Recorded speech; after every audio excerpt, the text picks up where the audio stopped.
पहली बार मिले हैं, मिलते ही दिल ने कहा मुझे प्यार हो गया। आप लोग कह रहे होंगे ना आज मैं गाने क्यों गा रही हूँ, अभी बताया जाएगा क्यों गाने गा रही हूँ। सभी को जय श्री राम, राधे राधे। मैं ईशा, पुत्री स्वर्गीय अशोक कुमार अरोड़ा जी की। आजकल आप लोग मुझे फेसबुक पे देख रहे हैं, यूट्यूब पे देख रहे हैं, आपका धन्यवाद। आप मुझे टाइम निकाल करके मुझे सुन रहे हैं और मेरे को तो सिर्फ अपनी ज़िंदगी का सच डालना है। टॉपिक भी मेरा यही है कि मेरा क्या कसूर, मेरी ज़िंदगी का सच। क्योंकि ईमानदारी जो होती है ना, वो इंसान को बर्बाद कर देती है, जैसे मुझे कर दी। लेकिन मेरे साथ ईश्वर ने न्याय करा है, मेरे साथ ईश्वर चल रहे हैं। जो नए व्यूवर्स मेरे को देख रहे हैं, जो आज जुड़े हैं, मैं उनसे ये कहना चाहूँगी कि आपको मेरी सारी स्टोरी फेसबुक पे भी मिलेगी और यूट्यूब चैनल पे भी मिलेगी। यूट्यूब चैनल ईशा बेरी के नाम से है, उसमें मेरे सारे स्टोरी डली हुई है। मेरा क्या कसूर, मेरी ज़िंदगी का सच। और फेसबुक पे भी है, अगर आप लाइन बार से उसमें ढूंढेंगे तो मिलेगा। और हाँ, मैं गाने क्यों गा रही थी कि पहली बार मिले हैं, मिलते ही दिल ने कहा मुझे प्यार हो गया। भाई खुशी की बात है। आप लोगों ने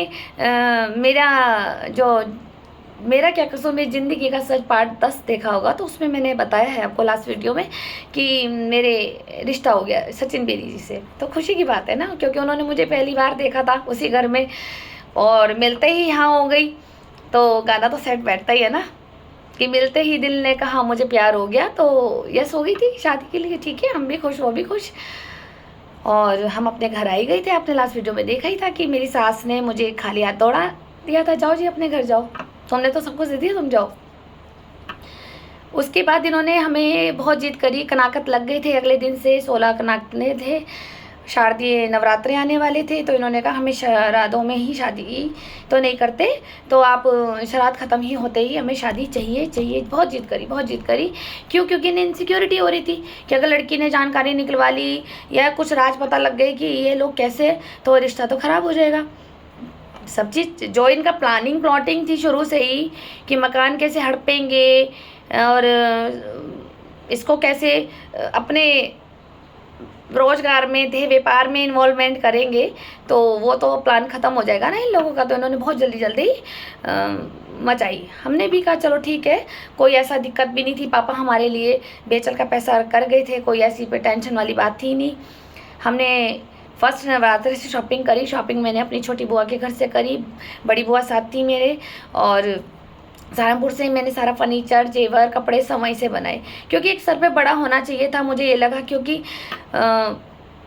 मैंने कभी शॉपिंग करी नहीं थी। लेन देन क्या होता है, कितने जोड़ी कपड़े देते हैं, कैसे करते हैं, ये तो हमें नहीं पता था ना। तो ये लोग ही बताएंगे, दादी बुआ। तो मैंने इनके जैसे जैसे इन्होंने मुझे इंस्ट्रक्शन दिया और मैं उनको फॉलो करती चली गई।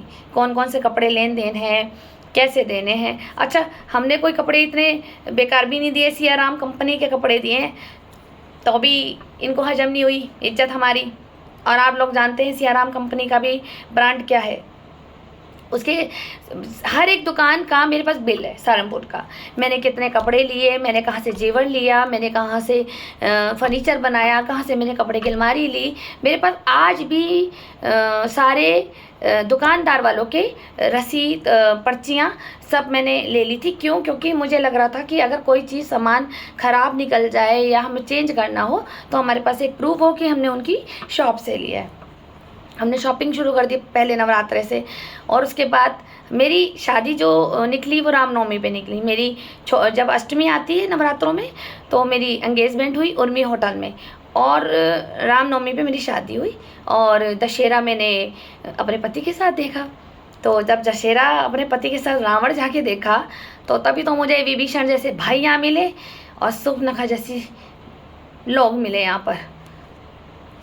तो मैं आपको बता रही थी कि मेरी एंगेजमेंट हुई उर्मी होटल में, और शादी मेरी हुई जो हाईवे पे होटल था, द ग्रैंड बसंत, जो अब द फर्न के नाम से है।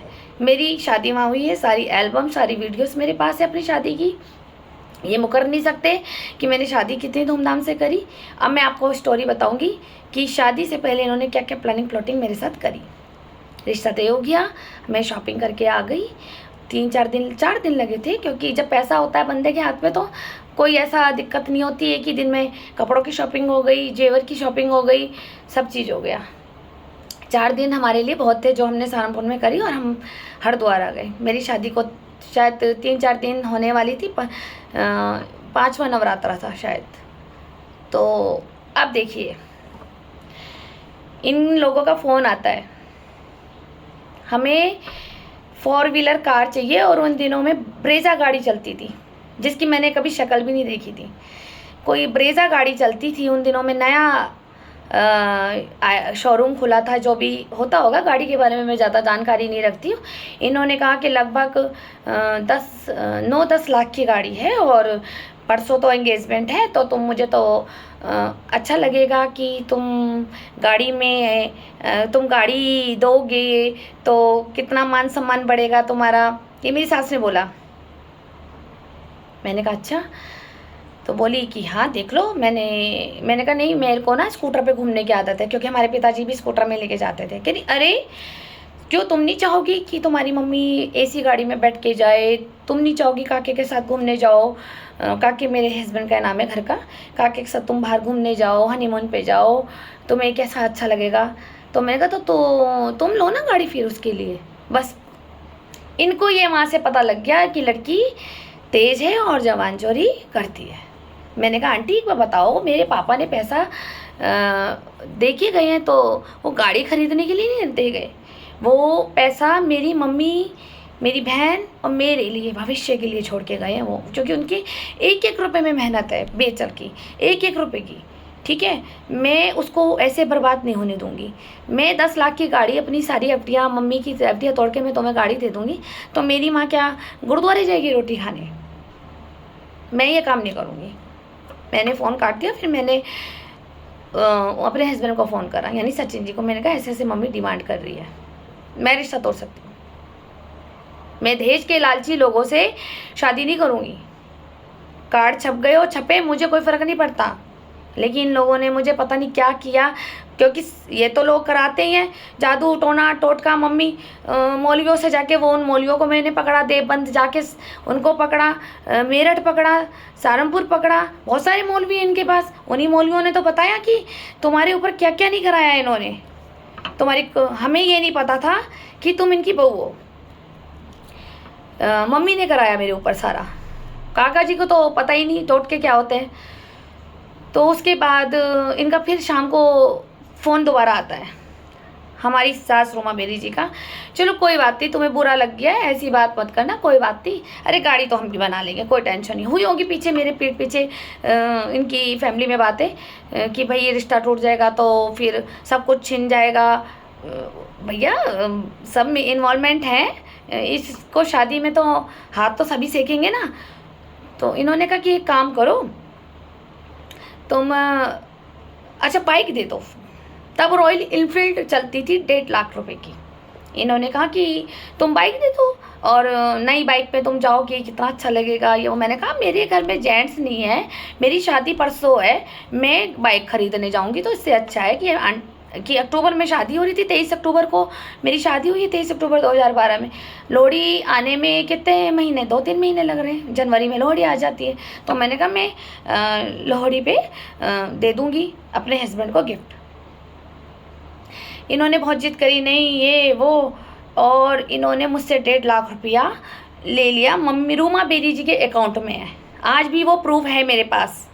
मैंने क्योंकि बैंक से ट्रांसफ़र किया था, और जब मैं बैंक में एफडी तोड़ने गई थी तो बैंक मैनेजर बहुत अच्छे थे, उनको पता लग गया था किसी दहेज के लालची लोगों में जा रही है, क्योंकि इसने 5 दिन के अंदर बहुत पैसा तोड़ा है, यहाँ पर एफडियाँ तोड़ी है, क्योंकि शॉपिंग भी करी, जेवर भी बनाए काफ़ी। फिर उन्होंने कहा ईशा जी देखो, मैं आपकी लाइफ में आना तो नहीं चाहता, लेकिन बेटा तुम बहुत ईमानदार लड़की हो, ये मैं देख रहा हूँ, तुम पापा का सारा पैसा बैंक में आ रहा है, तुमने अपनी मम्मी के नाम भी किया है, बहन के नाम भी किया है। जो आज मेरी बहन बोलती है ना कि मेरा पैसा ले गई, बैंक मैनेजर तक, पंजाब नेशनल बैंक के जो मैनेजर थे ना, वो तक गवाह हैं कि मैंने तुम लोगों के नाम कितनी एफडियाँ करी थी।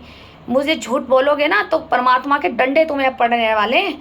सारे प्रूफ हैं मेरे पास रिटर्न में बैंक के कि मैंने उस टाइम पे तुम्हारी कैसी एफडियाँ बनाई थी, ठीक, और मम्मी की भी और तुम्हारी भी। तुम अपने अपने तोड़ फाड़ के इधर उधर मोहल्ले में बांटती फिर रही हो, है, और नाम लगाती हो कि मैं पैसा ले गई हूँ। उस डेट से एफडियाँ चल रही हैं वहाँ पर, और जो तुमने तोड़ी है ना वो तुमने खुद पैसा बांटा है मोहल्ले के लड़कों को। अभी आगे आगे बताऊंगी कौन कौन से लड़कों ने खाए हैं पैसे। मैंने अपने हिस्से का पैसा खर्च करा, और मैं 1.5 लाख रुपए फिर मैंने देना था रूमा जी को। तो इन्होंने पीएनबी बैंक में भैया ने बोला कि तुम इसको ट्रांसफ़र करो रूमा जी के अकाउंट में, एक काम करो, ये प्रूफ रहेगा तुम्हारे पास। मैंने कहा अरे ये तो मैंने दिमाग लगाया ही नहीं, ये तो आप सही कह रहे नहीं, मुझे कुछ ठीक नहीं लग रहा है, अगर आप बुरा ना माने। मैं कह नहीं आप इतने अच्छी सलाह दे रहे हैं, तो मैंने बैंक से ही इनके अकाउंट में डलवा दिया था, ये दे करके कि ये बाइक ले आएंगे और मैं भी घूमूंगी, सास भी घूमेगी। लेकिन आज तक बाइक नहीं आई, और वो पैसा भी रूमा बेरी ने अपने अकाउंट में डलवा कर हजम कर गई। 1.5 लाख वो था, और 2 लाख मैंने इनको शादी के दिए थे, जो होटल में प्लेटें लगी, अरेंजमेंट लगा, खाने का, फूलों की डेकोरेशन, तो मैंने तो अपने 2 लाख दिए थे। बाकी इन्होंने डाले हो वो इनको पता होगा, क्योंकि मैंने तो कह दिया था मेरी तरफ से कोई रिश्तेदार ज़्यादा नहीं आएंगे, मैं मोहल्ले में से किसी को नहीं बुला रही हूँ, क्योंकि अपने को तो पसंद नहीं है, ना अपने को पहले जो चपाटी पसंद थी और ना अपने को भीड़ पसंद है। अपना अकेले रहना पसंद है अपने को, तो इसलिए कम भीड़ पसंद करती हूँ, और वो भी यूनिक। तो मैंने कहा मेरी तो रिश्तेदारों में क्या है, 4 बुआएं आ रही हैं, फूफा जी हैं, उनके बच्चे हैं, और एक फैमिली और है हमारी, पापा के मित्र थे बस, और मेरी 2 फ्रेंड थी, सबकी फ़ोटोएँ हैं, वो भी लगाई जाएगी। तो ये बस मुश्किल से मेरी तरफ से 30 लोग थे, 20 से 30 के बीच में। मैंने कहा बाकी तुम देख लो भाई, शादी तो 50 लोगों में भी हो जाती है, और शादी 5 लाख लोगों में भी हो जाती है, पर मैं इतना एस्टिमेट नहीं लगा सकती, क्योंकि मेरी शादी से पहले ज़रूरी है मेरी मम्मी का भविष्य और मेरी बहन का भविष्य। मैं अपने शौक़ पूरे करने के चक्कर में मैं इतनी सारी एफडियाँ नहीं तोड़ूंगी कि तुम भीड़, हरिद्वार की भीड़ कर लो, नेता मंत्री बुला लो, और तुम कहो कि लाओ 10 लाख रुपये हमारे को खाने का दे दो। मैं इतना नहीं दूंगी, मैं 2 लाख ये दूंगी। 2 लाख ये दे चुकी थी, 1.5 लाख मैं बाइक के दे चुकी थी रूमा बेरी जी को। तो बाइक तो अभी तक नहीं आई, वो पैसे अभी तक हमें वापस नहीं करे इस औरत ने। कोई बात नहीं, जो अधिकार खाता है तो उसका 4 गुना निकलता ही है बीमारियों में, वो निकलेगा उसके ऊपर। मेरे पापा की मेहनत की कमाई है वो। तो मैं आपको ये बताना चाह रही थी कि सगाई से 2 दिन पहले इन्होंने मुझसे पैसे की डिमांड करी, और मैंने 1.5 लाख रुपये दिए और 2 लाख रुपये शादी के दिए। उसके बाद फिर इनको, अब जैसे कल सगाई थी, तो इन्होंने एक दिन पहले मुझे बोला कि अरे तुम डाइनिंग टेबल भी लिया ना। अच्छा, मैंने डाइनिंग टेबल तो बुक किया ही नहीं था, तो तुम डाइनिंग टेबल लिया ना। मैंने कहा क्यों? बोली कि हम सब मिलके खाना उस पर बैठ के खाएंगे। तो मैंने कहा क्यों, आज तक तो तुम लोग किस पे खा रहे थे बैठ के, जिस पे तुम लोग खा रहे थे मैं भी उस पर खा लूँगी, और मैं तो वो लड़की हूँ, मैं तो ज़मीन पे भी बैठ के खा लूँगी। अपने को तो आदत है हर चीज़ में एडजस्ट करना। भैया सेवा सदन स्कूल में पढ़े हैं, ग्राउंड में मिट्टी में बैठे हैं, अपने को तो आदत है। पिताजी ने इतने ऊँचे ख्वाब तो हमें सिखाए नहीं कि हम इसी गाड़ी में घूमें और डल्लब के गद्दे में सोए और डाइनिंग टेबल पे खाना खाए। अपने को हजम नहीं हो रहा था। मैंने कहा मैं अभी कुछ नहीं दूंगी, मैंने जितना देना था वो मैंने दे दी, क्योंकि मैंने अपने हिस्से की एफडियाँ दी थी इनको। बस फिर क्या, फिर तो सगाई हो गई। अब सगाई हुई, और सगाई में क्या क्या खेल खेला इन्होंने आपको मैं नेक्स्ट वीडियो में बताती हूँ। धन्यवाद।